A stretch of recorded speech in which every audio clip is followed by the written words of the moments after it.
It was 2 a.m. when I heard the faint click of the lock turning. My wife had told me earlier that she was too tired to stay up, and had gone to bed before me. That was why the sound startled me. I was already half asleep on the couch when it happened. The door creaked open softly, and then I heard her whisper in the dark, "He won't notice." My heart froze in my chest. Then came the sound I'll never forget, a man's voice replying. Low but clear, "Good. Let's go quietly." I didn't move at first, my mind scrambling to understand what was happening. My wife was supposed to be asleep inside our bedroom, yet here she was sneaking in with another man. The betrayal stabbed me harder than I could have imagined. I stayed hidden in the shadow of the living room, my pulse racing. I watched her silhouette step inside, followed by a taller figure. They didn't notice me. They were too focused on one another. She set her shoes down softly and reached for his hand. My stomach churned as I realized this wasn't a mistake. This was planned.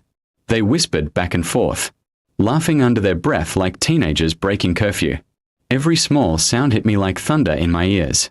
I clenched my fists, torn between storming out right then or waiting to see how far she would take it.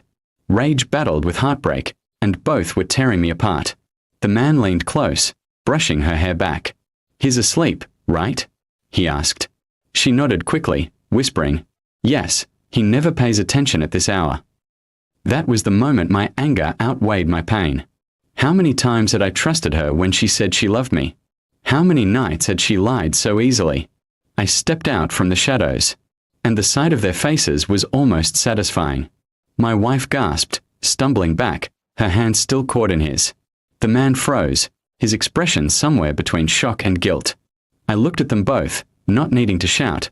My silence was heavier than any words. Finally, I spoke, my voice steady though my hand shook. "So this is what you do when I'm not supposed to notice."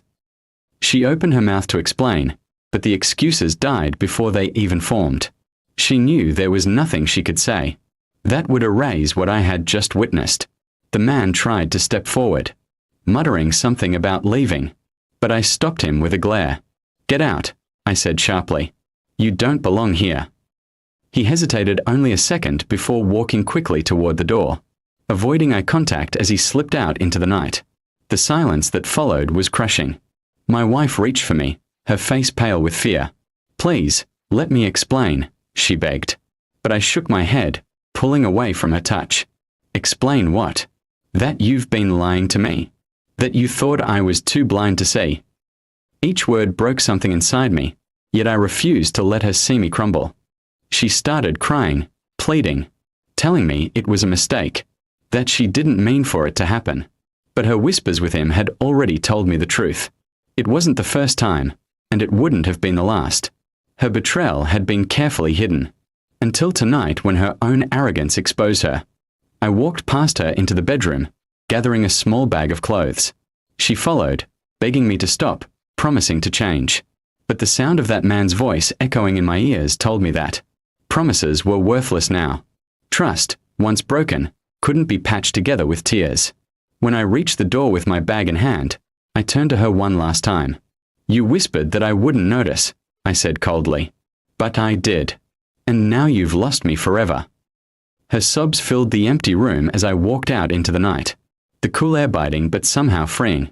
The pain cut deep, but with every step I took away from that house, I knew I had chosen self-respect over betrayal. She thought she could deceive me in silence, but the truth always finds a way out. And though I had lost a wife, I had gained clarity. I deserved better than lies whispered at 2 a.m. And as I walked further into the darkness, I realized this ending was not my downfall but my beginning. Betrayal had broken me, yes, but it had also set me free.